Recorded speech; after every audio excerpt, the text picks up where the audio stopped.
Welcome to Table Welcome to Table 58. 58. I'm Sarah. This is Marissa. No, this is Marissa. We're both very, very, very sober. We follow a program. You can find information about that in the channel bio or in the description of this vid. But that's not the main reason that we're here. We're definitely not here representing any particular organisation or anything.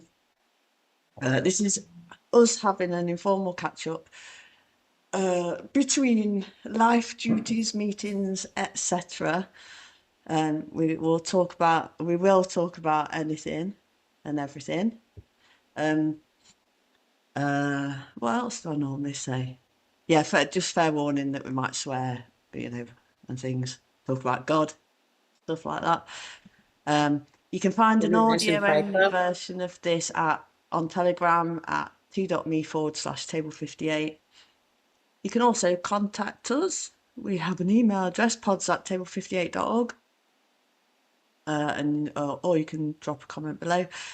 Whoever you are, wherever you are, whatever you are, however you are, whenever you are, we're very glad that you're here. So, Marissa, you pick a number between 1 and 4. Ooh, a 3. 3. Graduation. Graduation. Graduation.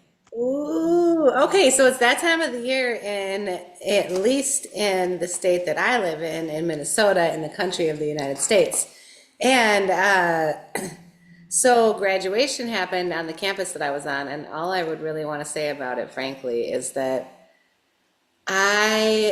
so we have 4 different graduations because of the different colleges that we have, from undergrad to adult students to graduate programs and PhD, doctoral. Anyway, what I want to get at here is that there are speakers selected for each of the graduations. And I happen to have the honor to serve on the selection committee for the speakers. So why I'm sharing that is I heard each of the speakers' video first, and then I got to see them speak in person. And so we knew what was scripted, basically.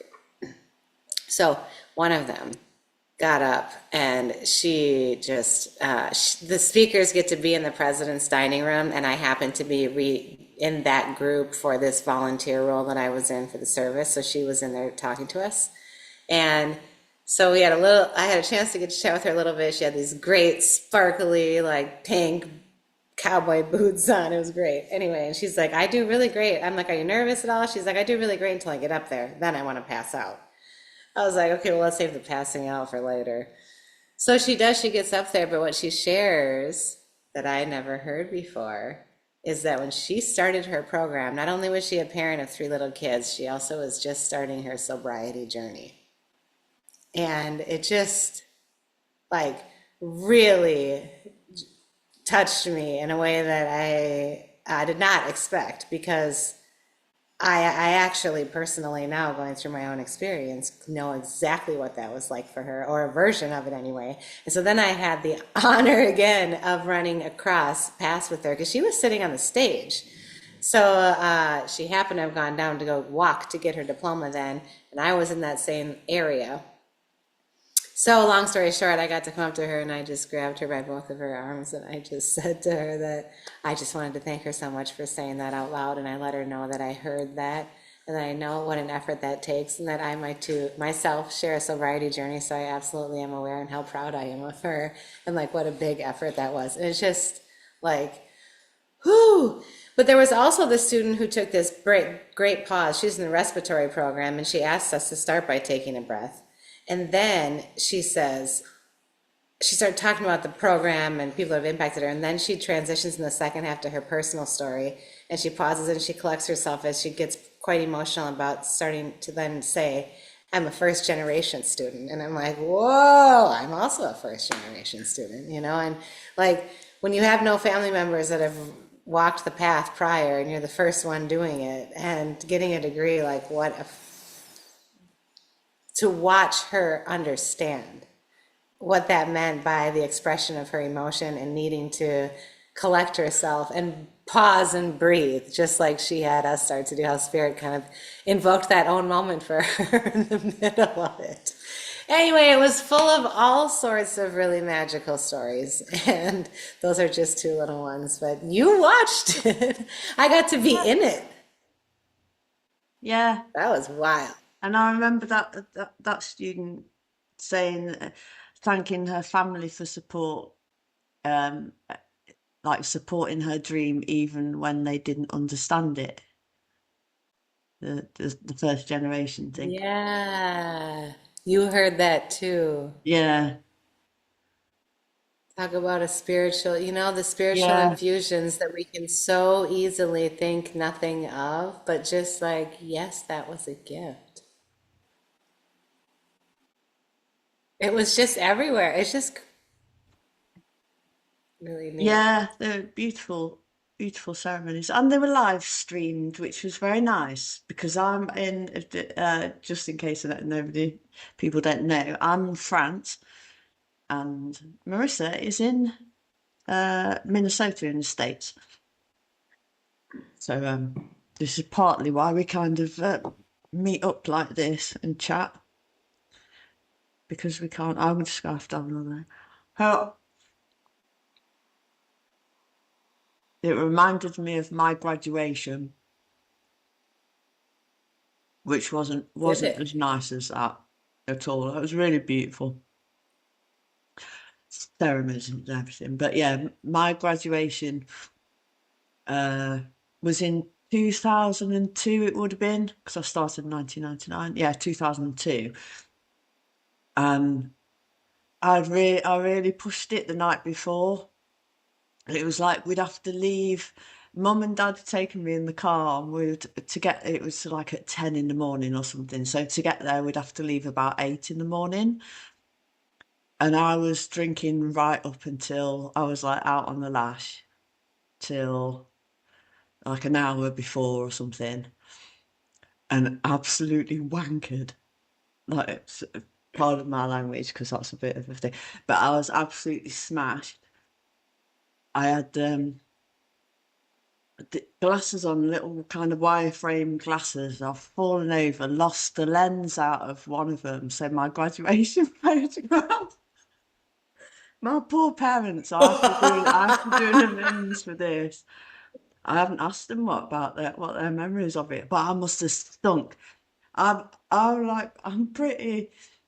I can keep it together, I can present well even if I'm feeling dead rough and everything. But I was so rough. I laid down on the back seat of the car the whole way there, What we think. just trying to get a little bit of Yeah. sleep so I could, function a bit.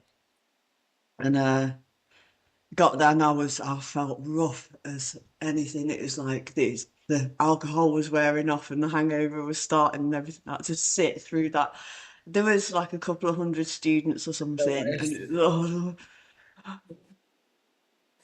and I can't remember being on stage or anything, going collecting my thing, but I can remember having the photograph. I can't remember if that was before or after the thing, but I'm missing the glass out of one side of my glasses.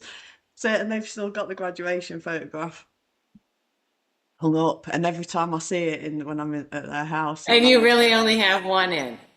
I'd lost the glass out of one side, so you could just poke my eye through this, and like Why didn't you just take them off?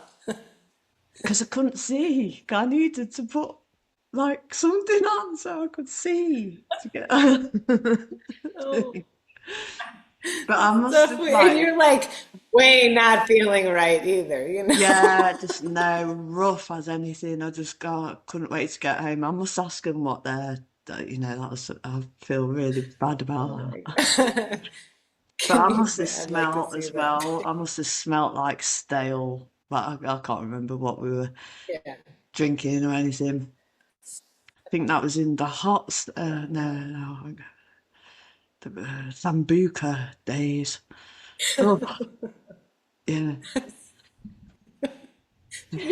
You know that my mind is very visual. So now all I can see is you with these glasses. It's a horrific story. It's the things we're full of them. But actually, they're like not funny, but they are really funny sometimes. Just so no one forgets that it is your 1 year anniversary this month of Yeah. working the steps and getting sober. So hey, hey, hey, And it's the you're in the 11th 350, today. And there's been like loads of 11s, and it's the loads of 11th. double numbers and everything. And 22, 22. Yeah, 33, 22, 11. Loads of 11s. I've had loads. I even had a 111 earlier on. You're getting blasted with love from the universe. It's Yeah, amazing. yeah, something's happening. So, yeah, speaking of which, right. Do you want to Oh, oh, are you? do you want to do, let's do the next easiest one. Right, let's do Pussy Buzzing then. Let's get, Oh, yeah, you kicked that one off. right. So, uh, Great I topic. wouldn't use that phrase, right? What would I use? Um, Let's change it. well, it's not as catchy, but anyway, erotic, you know, libido-y stuff. Um, lady parts on fire. That Feeling alive. is that what feeling alive is? Yeah. I Well, don't know. How do you describe it? I mean, we don't have to say it, but like, I just mean like yeah, if you you was know. the female equivalent of getting a hard on, you know, that Yeah. that Yeah, thing. you got a buzz, a pussy buzz. Yeah, pussy buzz, right? Okay. So, um, right. So I was listening to an album the other day, and well, two albums, and then the on the second album, there's just a song that's like a burlesque strip club theme to it that I wasn't really expecting, and all of a sudden I had this massive erotic like urge in my, like I'm there, and I was like, "Fuck!" So What first of happened? all, I was actually quite chuffed. I was quite happy because it's like, oh, I bet. I can still do that because I hadn't for ages, and my like for years, like for years, not had any kind of, and I just thought, well, I'm old now. That's it. That's all left. That's it. None of that Don't anymore. fall for that one. But my sponsor was saying right from quite early on in sobriety now, and don't forget one of the first was when my feelings were coming back, as in I was getting tearful, I was being upset. I was upset about something. I can't remember what it was, but and she quite often say, but one of the best things is we get our feelings back, and one of the worst things is that we get our feelings back, kind of thing. And then Yes. she kind of saying, don't forget, one of the first things to come back is the libido. So, she was like saying, just be careful of, uh, stuff. And it never did. Like, for me, and I was, That's why I have this look, but not me either. I was yeah, in your camp. I'm almost like, the is opposite, this kind like never of coming back? like, Yeah. oh, all right then. So this like really just came out of nowhere, um, and I really didn't know kind of what to do with myself for an hour or so. Then it's all calmed down and everything's cool and everything, and it's kind of nice to know there's still a bit of life in my pants. Um, Win! That's a win. yeah, it is a You'll win. remember this too, because it led you actually to thinking about more things. Yeah, Because then like I was unwinding. I've had something similar happen to me too, and then I was like, "What the hell is this?" I'm like, "I don't know, no, no, no, no, no." And I also went through the stage where that you're talking about, where I had no libido, and this was going into year two, and I'm like,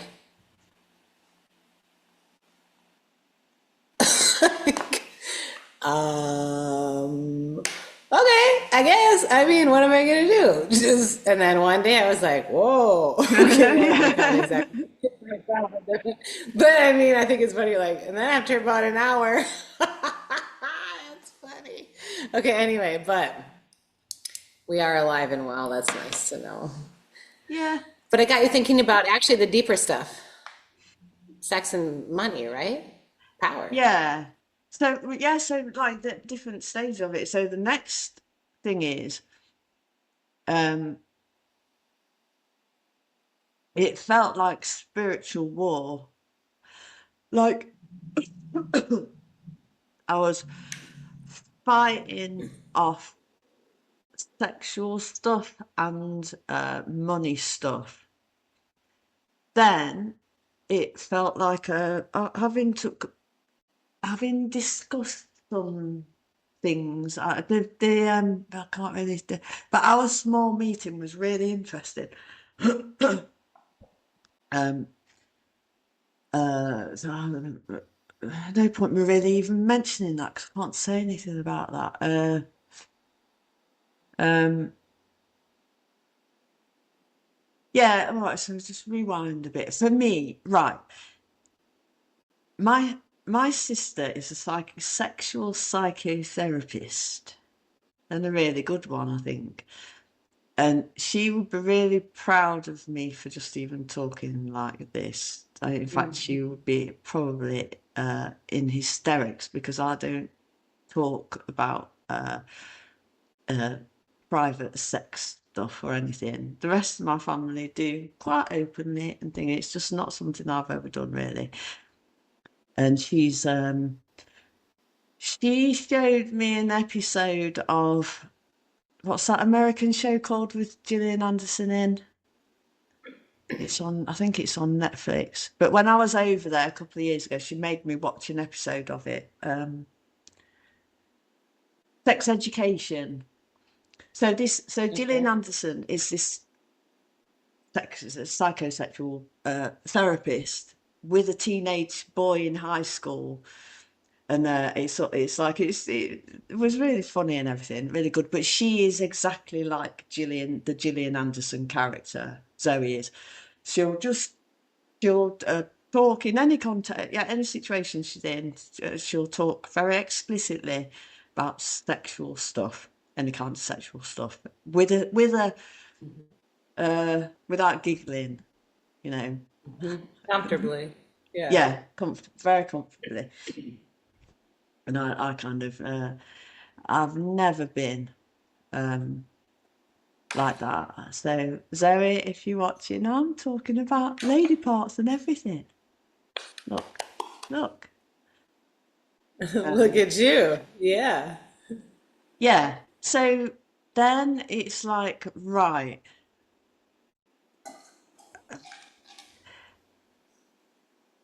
I'm like, it's step 6 and 7, and it's therapy 2.0 now. So I don't have to be going back to my old behaviors. So one of my old behaviors was um, being afraid of uh, thinking that everybody is after something. They're after something from me. And it did use it. Yeah, I'm not like hamming this up, but in my kind of mid to late 20s, it was I was really promiscuous, particularly in a 5 year period. I was kind of having competitions with the bass player. You know, we'd like shag. Um, right, let's shag by the signs of the zodiac then. So what month are we in? Right, let's see who can get, a Scorpio female and a Scorpio male. Let's see who can get just like that. Really like nuts. Um, I didn't do Ah, males. yeah. I did actually. I did. That's a lie. Um, so we were, but that was like a specific block of time right up to before that and after that. Uh, I kind of got everything out of my system in about 5 years, if that. It could have been 3. But somewhere along the line, it's all been very transactional. After that, I had long relationships, and they weren't. My longest one of 17 years was very, very little sex involved in it whatsoever, and very little affection. It was like incredibly little affection, actually, and that's what I ended it. The most recent one of 7 years was affection. No, I don't believe that she ever gave me an orgasm, not once. Um, I gave her plenty, needless to say. And that wasn't really the point, and that wasn't see, that's another thing with the love thing, is I was happy to I was fine. It was enough for me for her to like have orgasms and stuff. That I was happy enough. She wouldn't have even had to fucking do anything. I was so horny, in the middle of that thing. If she'd have just raised her thigh at the right minute, right, I would have fucking exploded. She didn't have to be technically brilliant or anything. Just it just never happened in 7 years. In 7 years, Wow, that's never. Yeah. not. So my relationships and sex have been a bit weird, actually. So when we first started talking kind of regularly, which I think is around September, do you reckon that's about right? Last year. Um, that notion of the one we were kind of talking about, of having a life partner who might be a sex partner as well is something that's really that's the thing that I put back away in the drawer again. It's like I don't deserve that, or I need to do something to earn that, or something. It's not a it's still a weird one, but that I don't deserve that in the same person. So that intimacy, I mean, it don't really matter about the sexual intimacy, but that kind of level where you're engaged in something. So I'll just waffle just for one more half minute about it. My thing's been music all my life. There's one thing that identifies me more than anything. Where I feel the most me is when I'm singing a song of mine, performing a song of mine, or writing a song of mine. And the when you play with a group of musicians, that for me is the closest thing really that I've felt to how I've heard other people describe sex in a loving couple, a loving sex relationship kind of thing. Because there's no words involved usually. I mean, sometimes there is, but it's um, it's dead similar. And he used to say about the fiddle player in our band, people thought that we were going out with each other, and we never did. We weren't in a sexual relationship. In fact, she was completely straight. But the way that we looked at each other and way communicate, and everything, but everybody thought that we were together and we weren't. And I can remember saying, this is like when I was like 20 or something. This is this is us having sex was when we were playing, because everybody's house we went round to, we had instruments with us and we would just play something. Yeah, I've listened to this.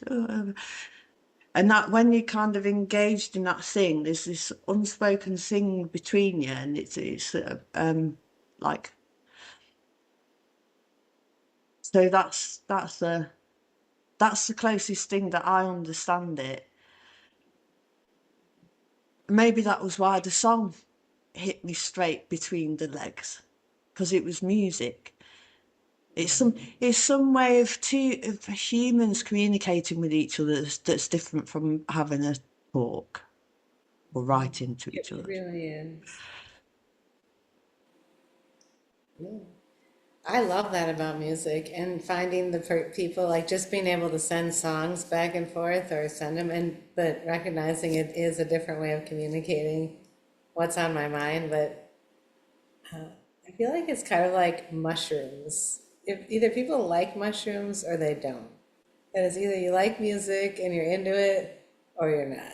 And it's like, this thing with Edwin dying, I'm not trying to take a tangent, but it's just really reminded me how much there's certain things, and I'm doing work with MCAN.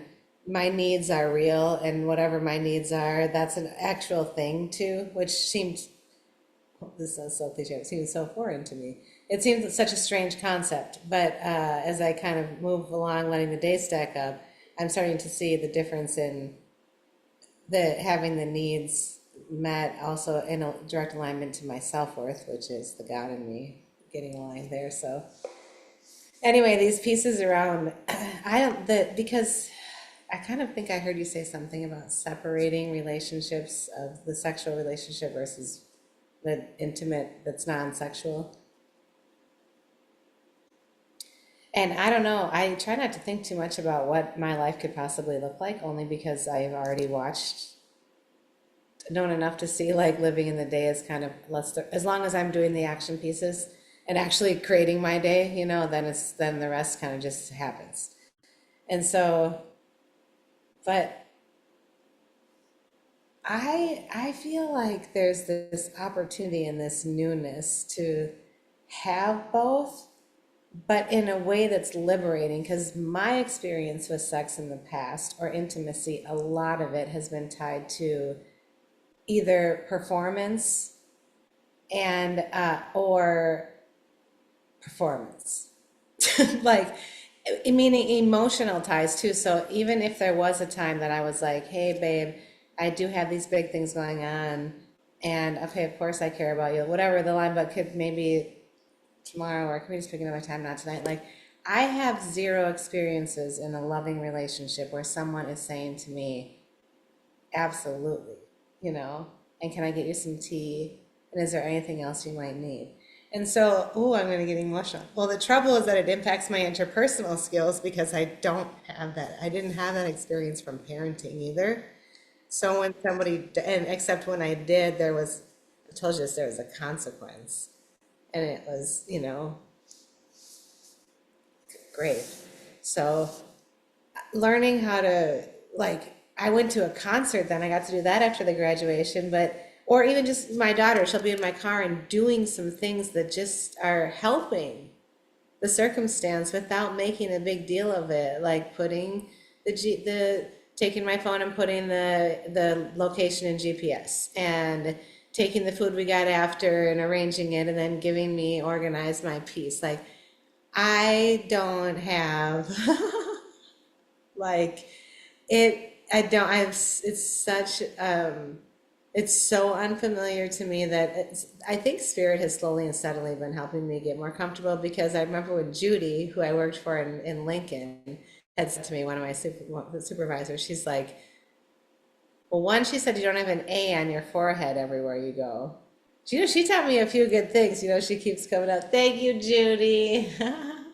But that's kind of it, though, really. Like, Well, what just does that mean? What does that mean?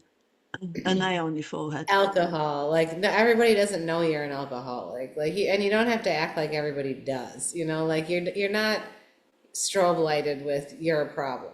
You know. So she would do some taking. Kay really was the first one, to tell you the truth. You know this. But anyway, I've had other ways of kind of learning to see what it looks like, but it's just like, when I think about intimacy right now,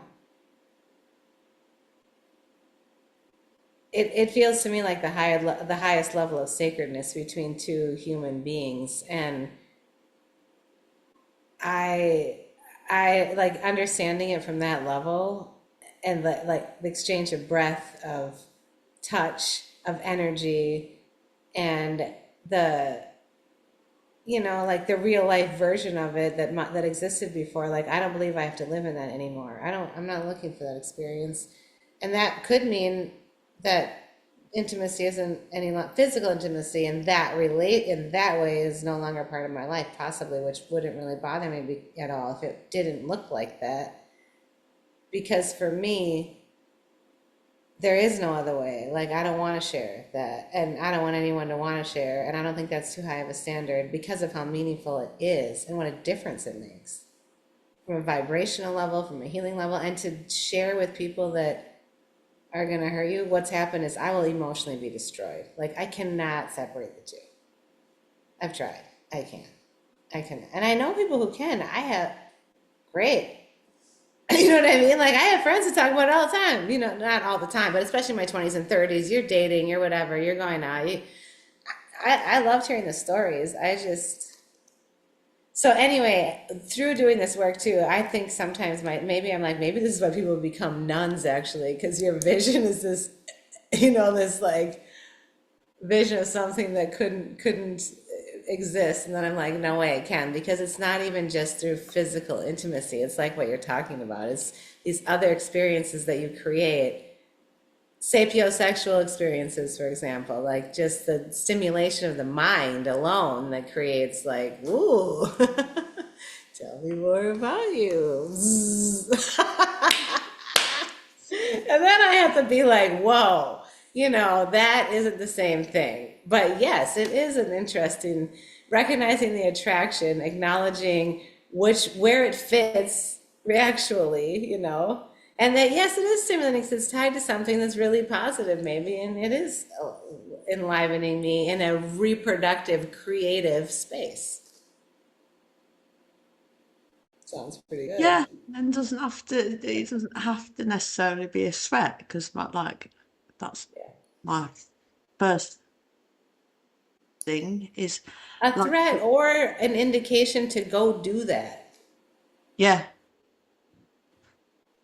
yeah, Yeah. it's So, all right. I can just do today.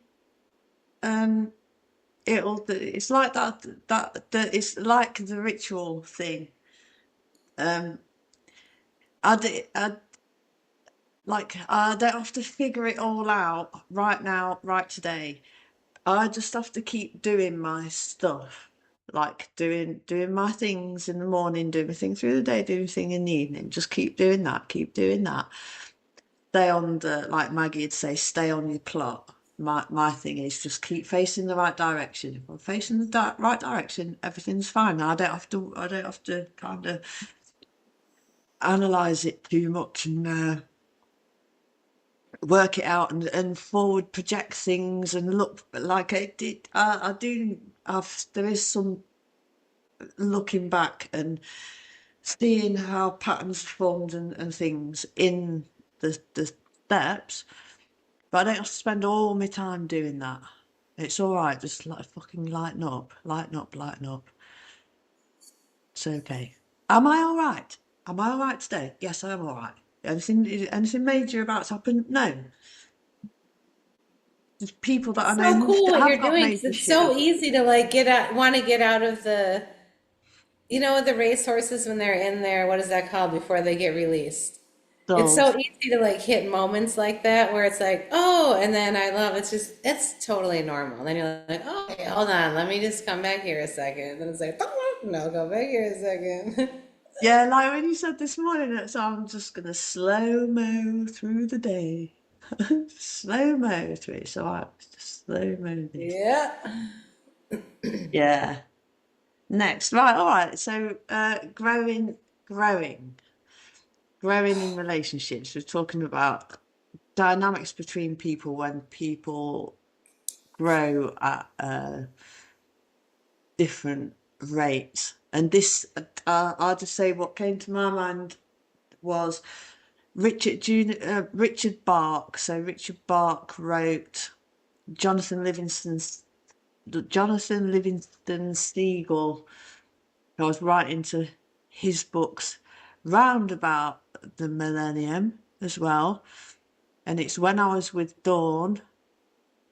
And in one of the books, I can't remember which one, but it's he wrote a couple of books that was like his relationship with Leslie Parish, the actress, and Anyway, he describes, so most of the books are about their relationship. Really, really, I was very into Richard Bart for a bit, but he described their relationship. So this is like a husband and wife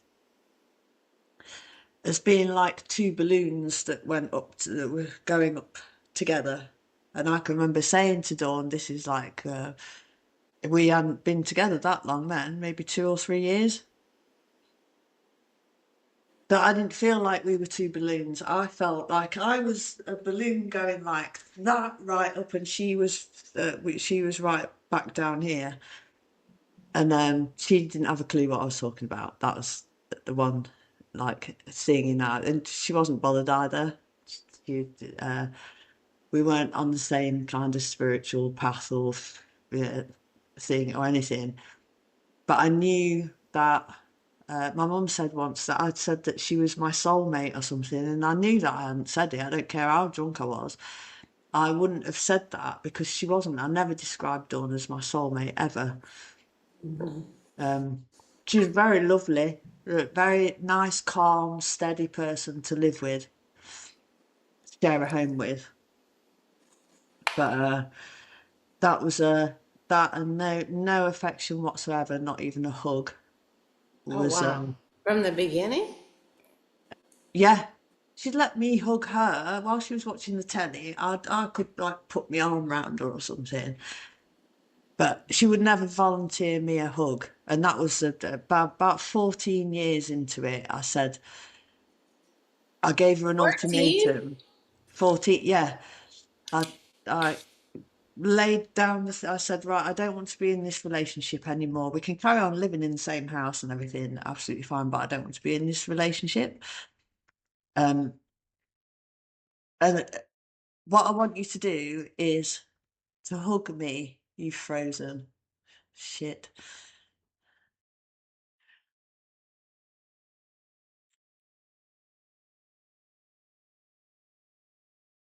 Say yes to any of that. There we go. Yeah. Okay, so 14. Would you ever say yes to doing it like today, as far as you've come, when you talk about the things that you agreed to, like not being touched, not having, like, would you agree to all these things again? No. Could you identify it at all, possibly as a connection to self-worth? Yeah. Isn't that crazy? This is what I'm talking about in growth. Like, and but I want you to finish your story because we did get cut off. Yeah. What was I up to? Where was I up Well, to? you were up to talking about 14 years and then went on for that long. Oh, yeah. So But I growth. gave Dawn an ultimatum. I said, I don't want to be in this relationship anymore. We can stay living in the same house. Everything can stay exactly the same. I don't want to go out with anybody else or anything, but I don't want to call us a couple uh, unless you can do this one thing, which is when you come home from work, come and give me a hug first. Just give me a hug. Then you can tell me about your day and everything. And the next day she didn't. She didn't understand why it was of any importance.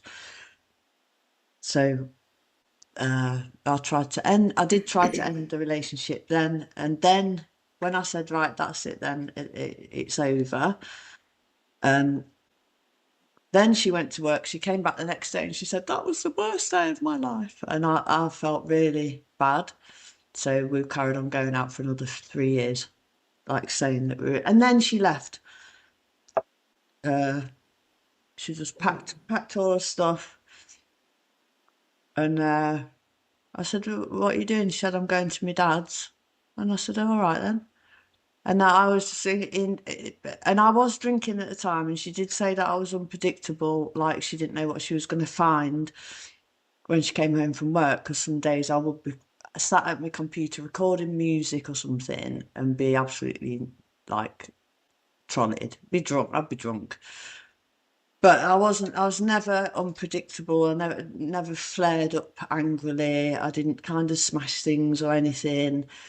I did make sure a dinner was always made, and but I was depressive at times. So yeah, and I was like crying on the doorstep, and my next door neighbour opened her door like that and went, "Sarah, what's the matter?" And I said, "I think Dawn's just left me." And she went, "Oh, are you sure?" And I said, "Well, she's took all the boxes and said she's going to her dad's. She just moved all the like her stuff's all gone." Oh, all right, Yeah. okay. All right. But yeah. So what were we on about before that? Two balloons. Yeah. So we were talking about growth in the relationship, and my that so that one. Dawn was very happy. She was very very black and white. She just wanted to go to work. She was regular as clockwork. Went to work, come home, have a dinner, watch the telly. That's all she wanted to do. Ever. She wasn't into deep and meaningfuls or anything. Um, And this is where I think like growth and also my responsibility. Because I remember when I left the relationship that I was in when I was getting sober, and I looked at that person and I said, I'm just really sorry. And he goes, for what? And I said, for trying to match this and pretend like I could make it work in this way and just pleasing you in this and not just more honestly saying to you what actually is feasible for me in a relationship and what isn't. Like that was on me to communicate instead of just pleasing, you know? Anyway, but I'm finding myself like, I don't know that any of us are immune to it.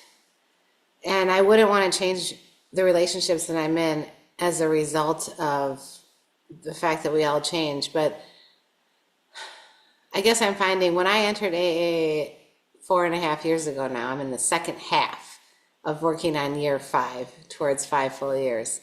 We enter new people that I'm working with in sobriety.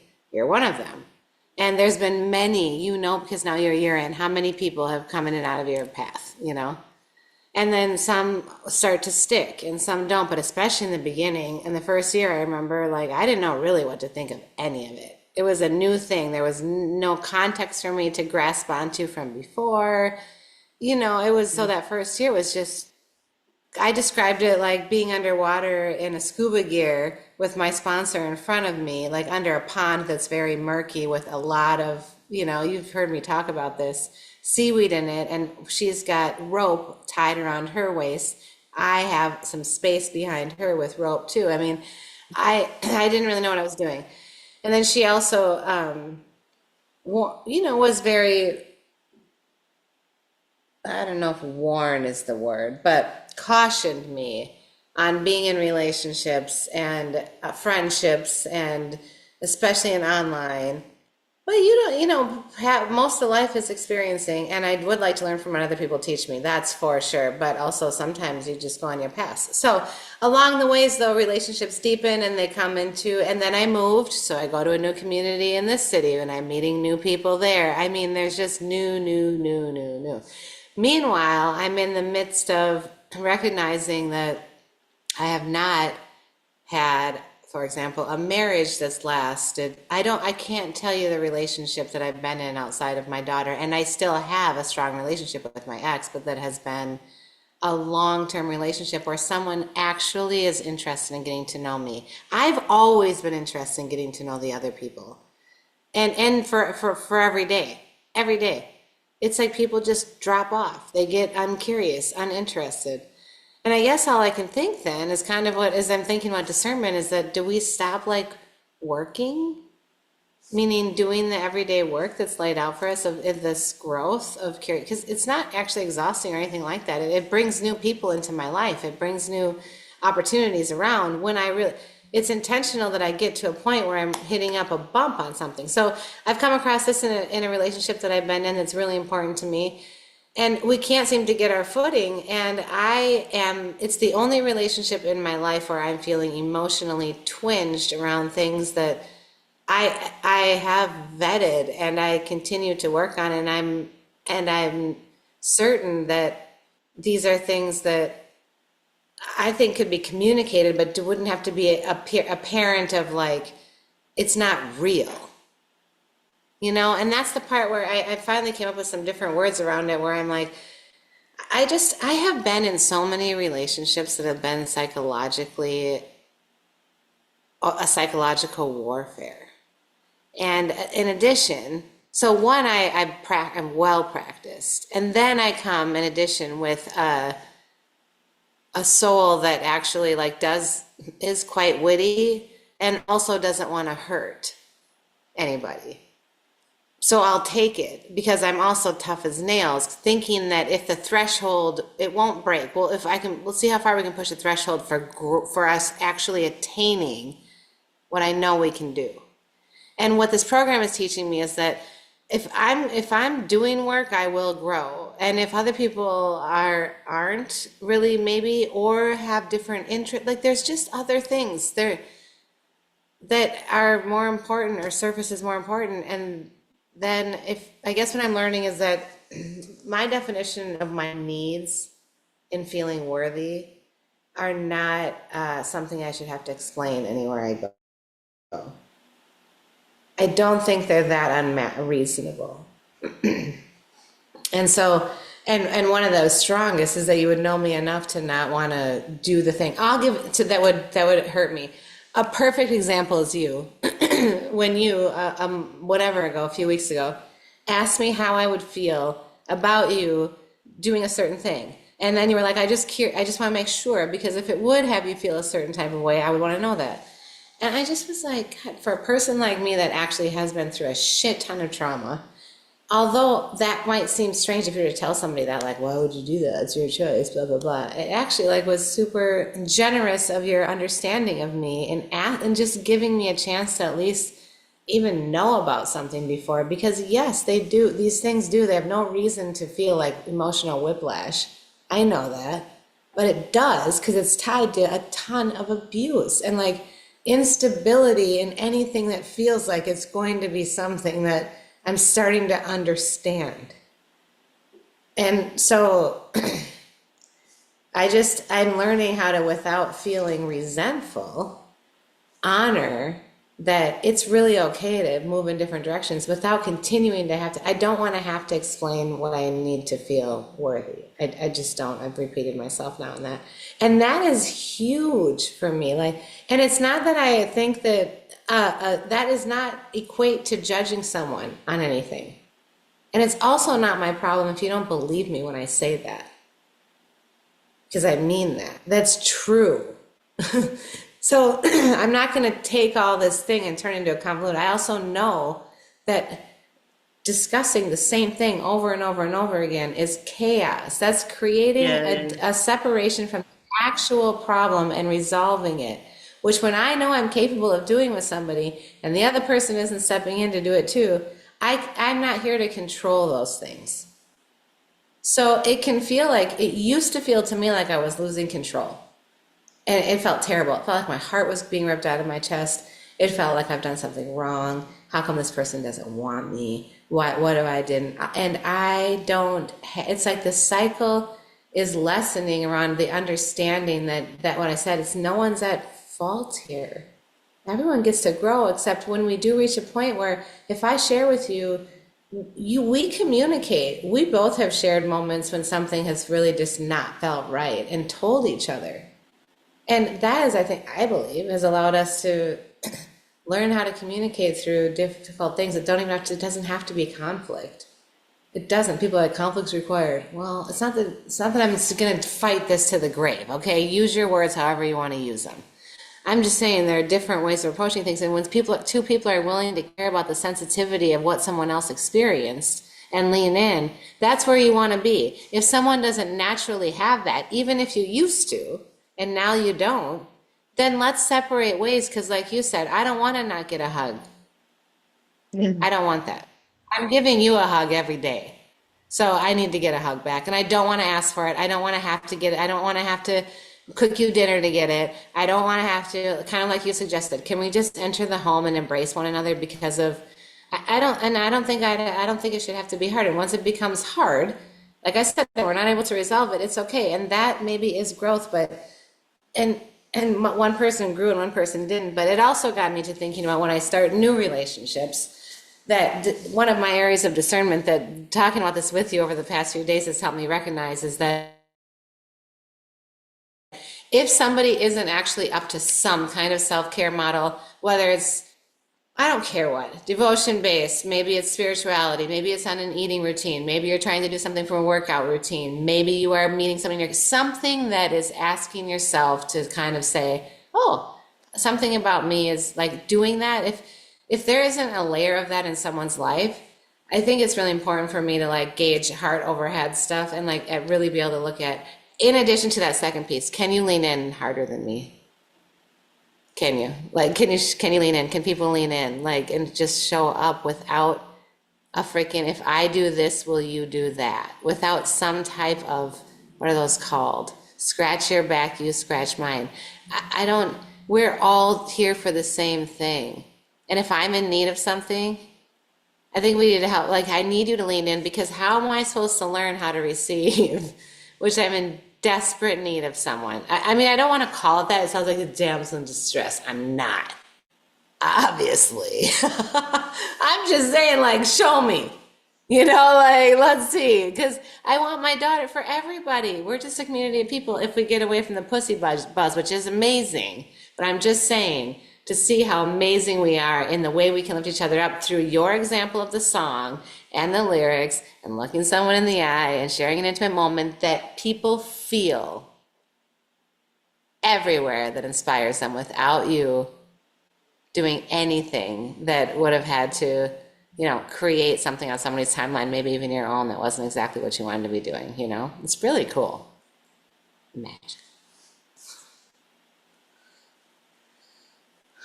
Do we end on that? I think that's a good one.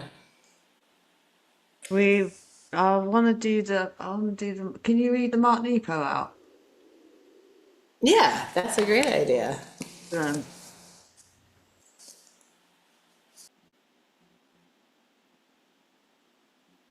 what, are you waiting for me to read it? You want me? Yeah, you're gonna read it, or do you want me to? You two. Because I Oh, can't, it okay. goes off the edge of the page a little bit. Yeah, I'm just yeah, yeah. missing a couple of. Okay, sorry for the pause. Here we go. This is the reading from today, Mark Nepo, for May 11th, and it's titled To Speak and Embrace. And it starts with this short, I'll call it a poem. I'm going to call it a writing. The dream is awakened when thinking, I love you, and life begins when saying, I love you. And joy moves like blood when embracing someone with love. And now here's Mark's reflection. Though life sometimes begins in the head, the full body of joy cannot be known there. We all have experienced this difference. Simply recall the first time in adolescence that some other stirred you, the first time the presence of another moved you from being the center of the universe. Recall the strange but moving sense swimming in your head, leaving you unable to extinguish his or her face from your mind. Like a flicker given air, recall how the real and troubled life of flame began as soon as a word was spoken. It is the same with how we dream or love ourselves to struggle with our belief in God. Kept swimming in the head, life flickers, never settling us aflame. It has taken a lifetime to learn this. As the fire of music awakens the soul of a composer, love sounds within us where no one else can hear. And just as composers must wrestle about the language by which their songs can be played, we must struggle to pronounce our love, all to have our arms rise like flames off the page. It is a difficult challenge to speak and embrace in a world that so thoroughly trains the mind. Yet trouble intensifies if not given air. As we live out our days, the imperceptible breath between thinking and saying and embracing can often seem like a canyon, impossible to cross.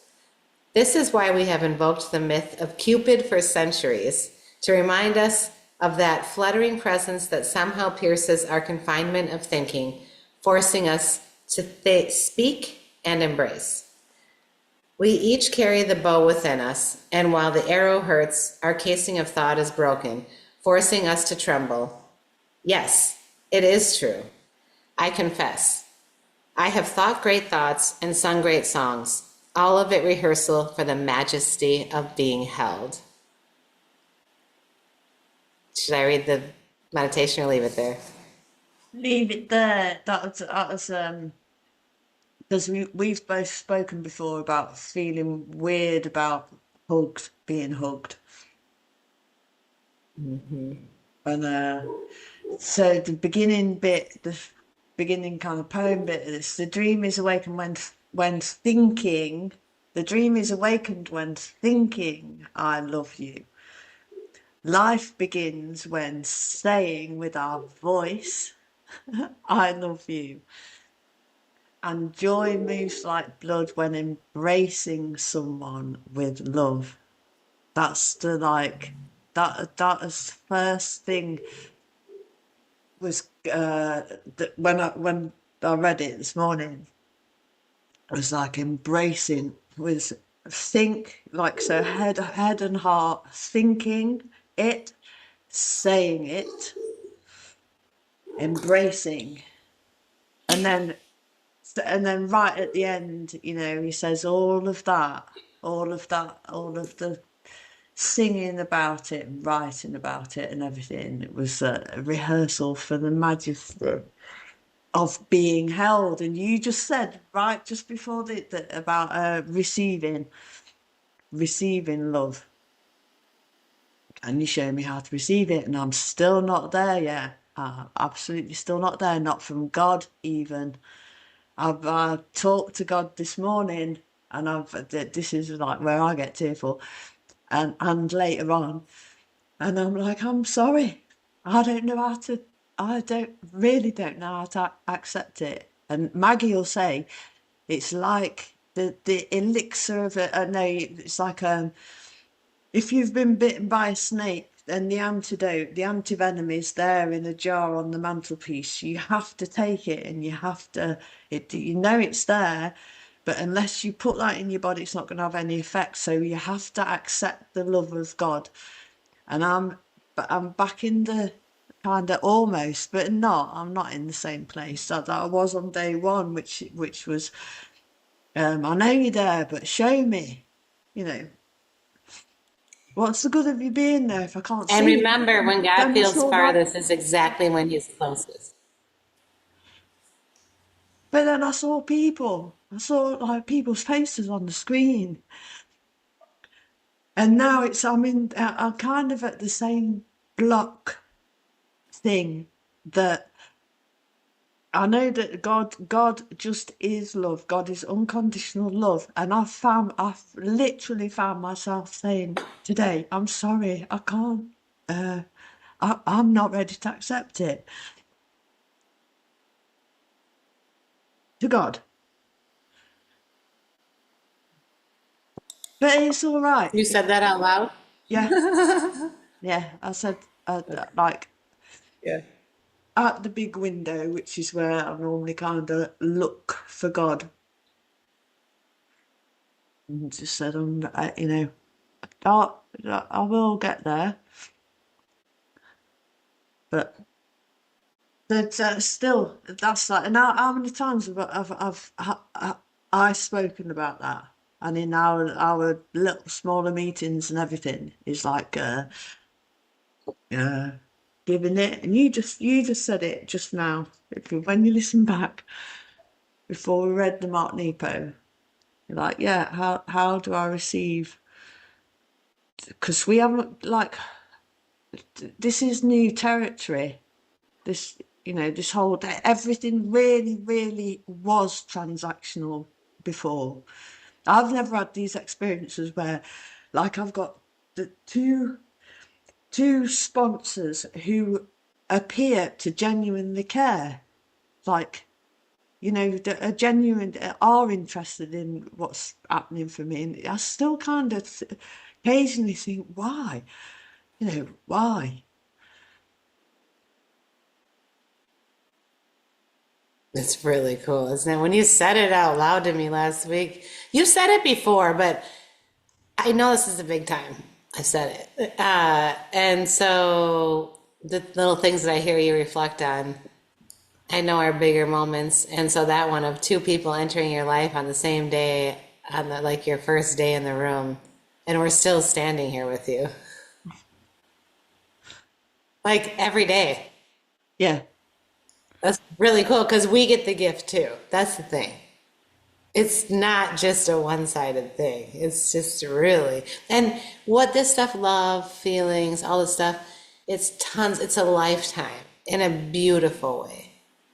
It's not supposed to be something that is like figured out over like a click and a couple writing of inventories and Yeah. okay, good, That's ready, that's that attention, put me to work. It doesn't work like ring that. binder can be put away.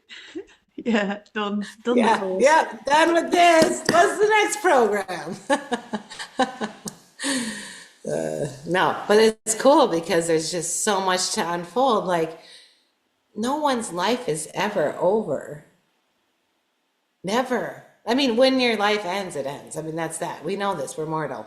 But I'm just saying, there's not ever a day that if you want to get it kicked off, and it's just a matter of getting rolling. Anyway, this is good.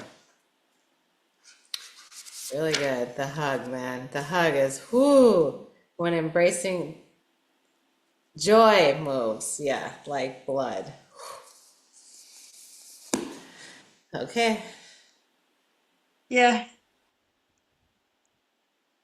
So On let's do that note. the touching arms. Like I like that one.